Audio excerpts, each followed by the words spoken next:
नमस्कार साथियों, स्वागत है आप सभी का फिगरिंग आउट फाइनेंस चैनल में। दोस्तों, आज की वीडियो है आईडीबीआई बैंक जेएएम इंटरव्यू के लिए। आपका रिजल्ट डिक्लेयर्ड हो चुका है, कांग्रेचुलेशन। जिसको भी इंटरव्यू में जाने का मौका मिला है, ये काफ़ी इंपॉर्टेंट फेज़ है आपके लिए।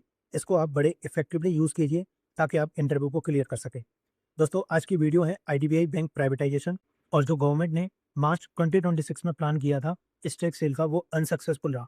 उसके बेसिस पर आपसे कुछ इंपॉर्टेंट क्वेश्चन पूछे जा सकते हैं इंटरव्यू में, और आईडीबीआई बैंक प्राइवेटाइजेशन से रिलेटेड भी कुछ क्वेश्चन पूछे जा सकते हैं। दोस्तों, ये वीडियो काफ़ी ज़्यादा इंपॉर्टेंट है। काफ़ी ज़्यादा सर्च के बाद मैंने ये क्वेश्चन डिसाइड किए हैं। ये आपसे पूछे ही जाएंगे इंटरव्यू में। आप इस वीडियो को बड़े ध्यान से सुनिएगा। इस वीडियो में मैंने टोटल 6 क्वेश्चन लिए हैं, जो काफ़ी ज़्यादा इंपॉर्टेंट है आपके आने वाले इंटरव्यू के लिए। उससे पहले दोस्तों, अगर आपने अब तक मॉनेटरी पॉलिसी कमेटी की वीडियो नहीं देखी है, तो आप उसको ज़रूर देखिएगा। इस वीडियो में मैंने जो गवर्नर सर का स्टेटमेंट होता है, उसको पूरा एनालिसिस किया है। उसके बारे में मैंने आपको पूरा डिफाइन किया है, और इंटरव्यू में आपसे इसके बारे में पूछा जा सकता है। रिसेंटली आरबीआई ने नए डिप्टी गवर्नर अपॉइंट किए हैं, उनके भी बारे में मैंने डिस्कस किया है। ये वीडियो काफ़ी इंपॉर्टेंट है आपके इंटरव्यू के लिए, या आप किसी गवर्नमेंट एग्जाम की तैयारी कर रहे हैं उसके लिए भी। इसके अलावा दोस्तों, आपको पता होगा मेरी ये सीरीज चल रही है आईडीबीआई बैंक इंटरव्यू के लिए। इस सीरीज में टोटल 15 सेट हैं। ऑलरेडी सारे सेट अपलोड हो चुके हैं। अगर आपने अब तक इनको देखना स्टार्ट नहीं किया है, तो आप उनको जरूर देखिएगा। बहुत इंपॉर्टेंट सीरीज है। ये सीरीज प्रीमियम मेंबर्स के लिए है। आप लेवल 3 से यूट्यूब मेंबर से परचेज कर सकते हैं। उससे आपको ये सारे के सारे सेट्स अवेलेबल हो जाएंगे। आप इन सेट्स के टॉपिक देख सकते हैं। हर सेट में टोटल 10 क्वेश्चन है। इसके अलावा शॉर्ट वीडियो भी मैं रेगुलरली अपलोड करता जा रहा हूँ।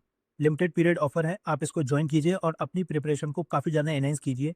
इन वीडियोस में मैंने क्वेश्चन एंड आंसर की फॉर्म में क्वेश्चन डिस्कस किए हैं, ताकि आप पैनल के सामने एक अच्छा और इफेक्टिव आंसर दे पाएँ, जिससे आपको पैनल के द्वारा अच्छे से अच्छे मार्क्स मिलें और आपका सिलेक्शन हो सके। इसके अलावा दोस्तों, कुछ वीडियोस फ्री हैं, आप उनको देखिए। अगर आपको अच्छा लगता है तो आप यूट्यूब मेंबर से परचेज कीजिएगा। ऑलरेडी काफ़ी लोग बहुत पहले से इस वीडियो सीरीज को देख रहे हैं।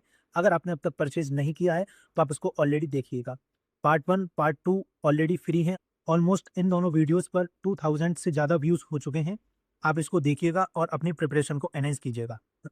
इसके अलावा दोस्तों, मैं आपको एक बात बताना चाहूँगा इस सीरीज़ को स्टार्ट करने से पहले। इस सीरीज़ में जो क्वेश्चन है वो प्राइवेटाइजेशन से बेस्ड है। हर क्वेश्चन में एक कॉमन चीज़ मैंने डिस्कस की है कि गवर्नमेंट और एलआईसी का स्टेक कितना है और कितना स्टेक सेल हो रहा है।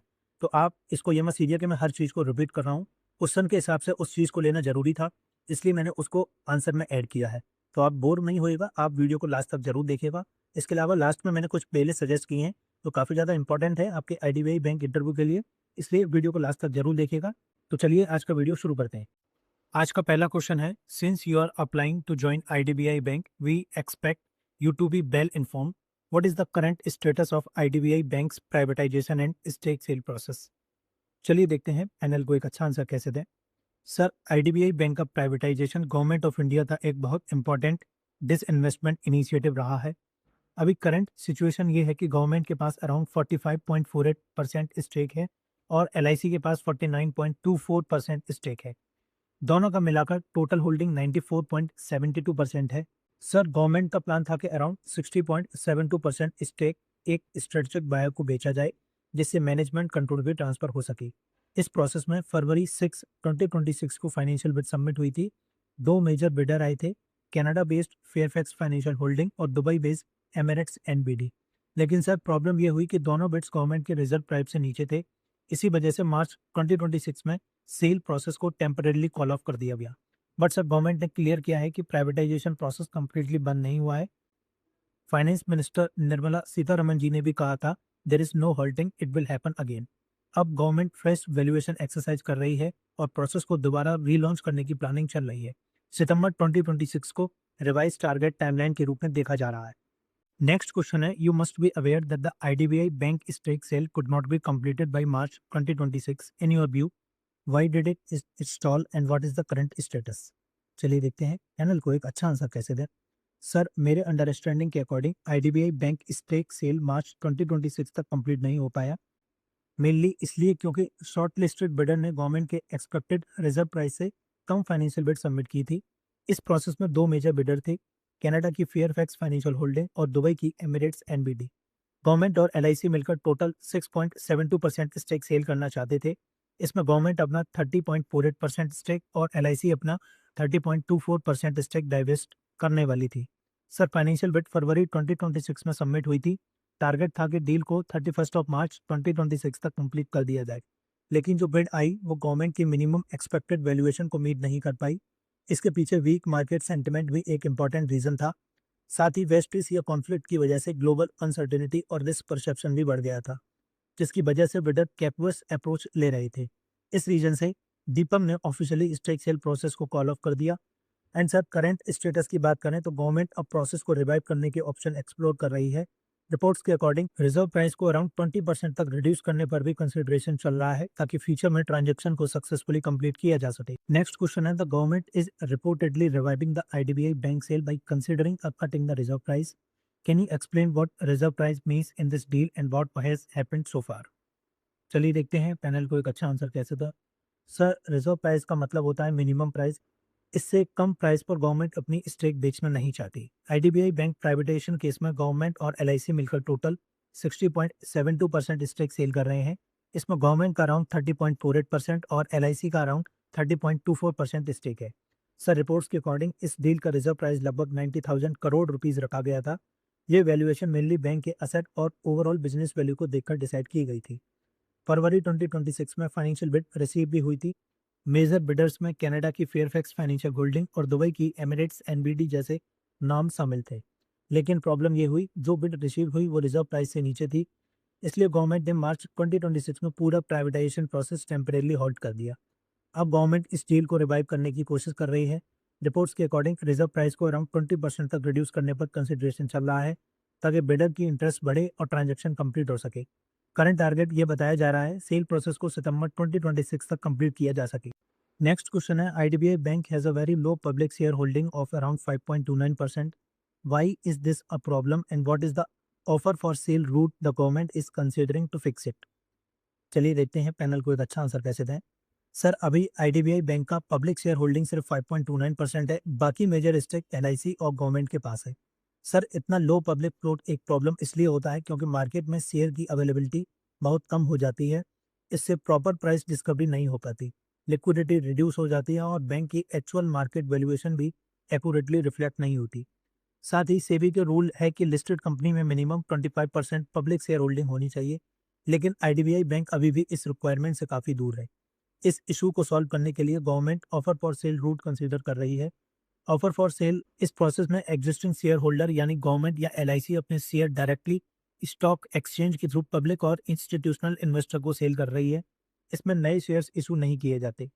Sir, offer for sale route comparatively fast और ट्रांसपेरेंट माना जाता है।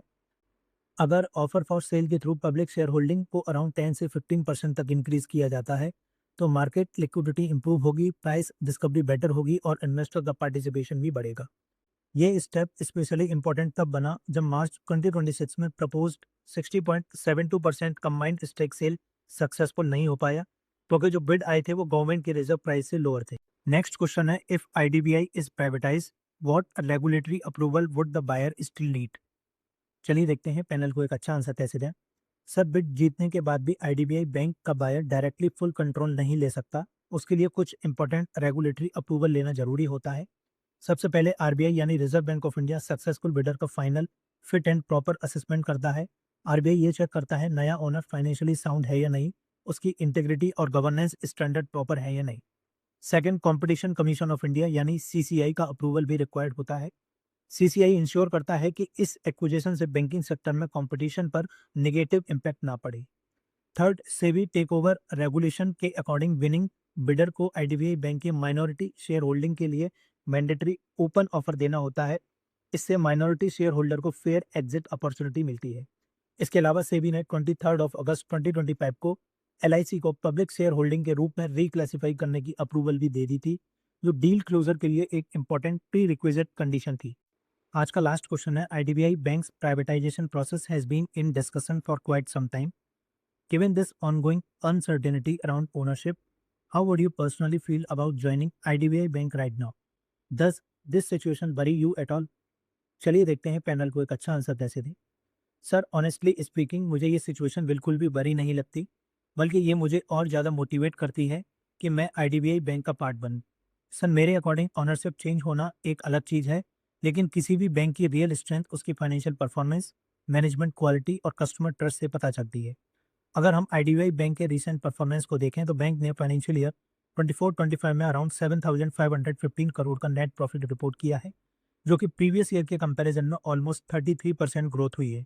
साथ ही ग्रॉस एनपीए भी इम्प्रूव होकर 4.53% से अराउंड 2.98% तक आ गया है। ये क्लियरली शो करता है बैंक फाइनेंशियली स्ट्रॉन्ग पोजीशन में है और एफिशिएंटली मैनेज हो रहा है। सर, मुझे लगता है ओनरशिप चेंज होने से बैंक के कोर वैल्यूज, कस्टमर रिलेशनशिप और एम्प्लॉयज़ की डेडिकेशन चेंज नहीं होती, और जनरली देखा जाए तो प्राइवेटाइजेशन से एफिशिएंसी इंप्रूव होती है, टेक्नोलॉजी अडॉप्शन फास्ट होता है और एम्प्लॉयज़ को भी बेटर ग्रोथ अपॉर्चुनिटी मिलती है।